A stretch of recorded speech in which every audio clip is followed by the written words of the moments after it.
Pour l'exercice 160, on nous dit résoudre dans R les équations suivantes. Donc, on commence par la question A, où on voit qu'on a un quotient qui vaut 0. On reconnaît alors une EQN, c'est-à-dire une équation quotient nulle. Et donc, on sait que pour qu'un quotient vale 0, il faut que le numérateur soit égal à 0 et que le dénominateur soit différent de 0. On écrit donc que notre numérateur est égal à 0 et que notre dénominateur doit être différent de 0. Et pour notre numérateur égal à 0, on voit que notre numérateur est un produit qui est égal à 0. Ce qui nous permet de reconnaître alors une EPN, c'est-à-dire une équation produit nul. Et on sait qu'un produit est nul si et seulement si l'un au moins de ces facteurs vaut 0.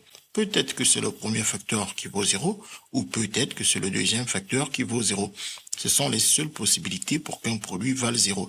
Si les deux facteurs sont différents de 0, le produit ne peut pas être égal à 0. Donc on peut écrire que le facteur 3x plus 5 égale à 0 ou que le facteur 2x moins 10 est égal à 0. Ensuite, on n'a plus qu'à résoudre chacune de ces équations. La première nous donne alors que le 3x est égal à moins 5, puis que x est égal à moins 5 sur 3.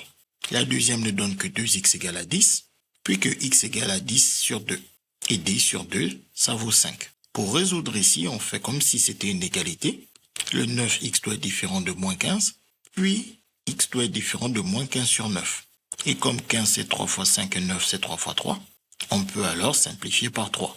Ce qui nous laisse que x doit être différent de moins 5 sur 3. Une fois qu'on arrive là, on doit alors faire attention à cette valeur qui est une valeur interdite pour x. C'est-à-dire que x ne doit surtout pas prendre cette valeur, sinon on aura un 0 au dénominateur. Donc, on regarde parmi les solutions que nous avons, est-ce que cette valeur interdite fait partie des solutions? On voit qu'ici on a x égale à moins 5 sur 3 et on sait que x doit être différent de moins 5 sur 3.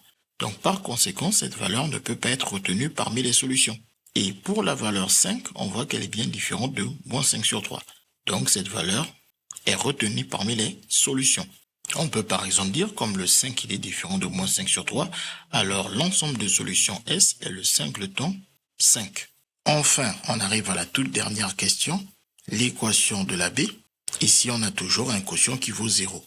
Donc on reconnaît une EQN, c'est-à-dire une équation quotient nul. Et un quotient vaut 0 si et seulement si son numérateur est égal à 0 et son dénominateur est différent de 0. On n'a plus alors qu'à écrire que le numérateur est égal à 0 et, attention, c'est un et non pas un ou comme pour les équations produit nul. Ici, c'est une EQN. Pour les EQN, c'est un et que le dénominateur doit être différent de 0. Et maintenant, en observant ici, notre expression, on reconnaît une identité remarquable. Nous reconnaissons la deuxième identité remarquable. Le 9x au carré n'est rien d'autre que 3x au carré. Le 49 n'est rien d'autre que 7 au carré. Et le moins 42x n'est rien d'autre que moins 2 fois 3x fois 7. C'est-à-dire notre double produit entre 3x, 7 et le moins 2. Et une fois qu'on est là, on va pouvoir factoriser. On sait que c'est de la forme a carré moins 2ab plus b carré qui va donc donner a moins b au carré. Le a est le 3x et le b est le 7. On obtient alors 3x moins 7 au carré. Et une fois qu'on est là, on reconnaît alors une EPN, c'est-à-dire une équation produit nul. Pour qu'un produit soit nul, il faut que l'un au moins de ces facteurs soit égal à 0. Et comme on a un carré, ça veut dire que si on le décompose en produit, on aura 3x moins 7 fois 3x moins 7. Donc ça veut dire que on a 2 fois 3x moins 7 égale à 0 et 3x moins 7 égale à 0. Ce qui revient tout simplement à dire 3x moins 7 égale à 0. On comprend par là que le nombre élevé au carré vaut 0 si le nombre lui-même vaut 0. Donc c'est-à-dire que le 3x moins 7 vaut 0.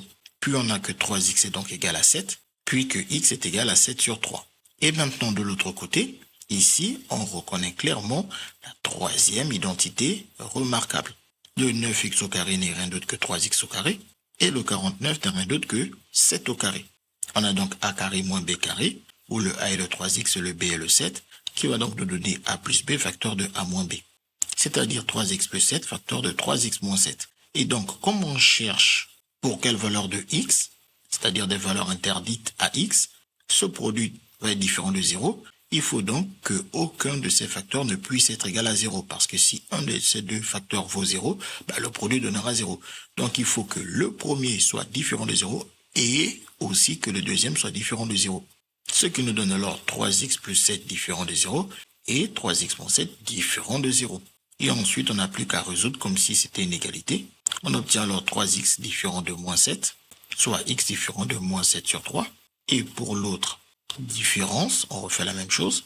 3x est différent de 7, donc x doit être différent de 7 sur 3. Donc au final, ce qu'on obtient, c'est que pour que ce quotient vale 0, il faut que x soit égal à 7 sur 3 et que x soit différent de moins 7 sur 3 et différent de 7 sur 3. Donc on obtient les valeurs interdites moins 7 sur 3 et 7 sur 3. Et la seule possibilité pour avoir 0 est une valeur interdite 7 sur 3.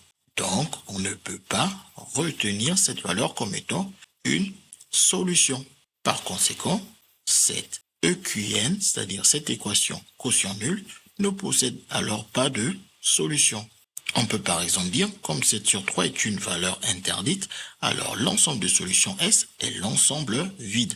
Un O barré, où on aurait aussi pu l'écrire comme étant un ensemble avec rien à l'intérieur, c'est-à-dire un ensemble qui est vide car il ne contient rien. CQFD, ce qu'il fallait découvrir.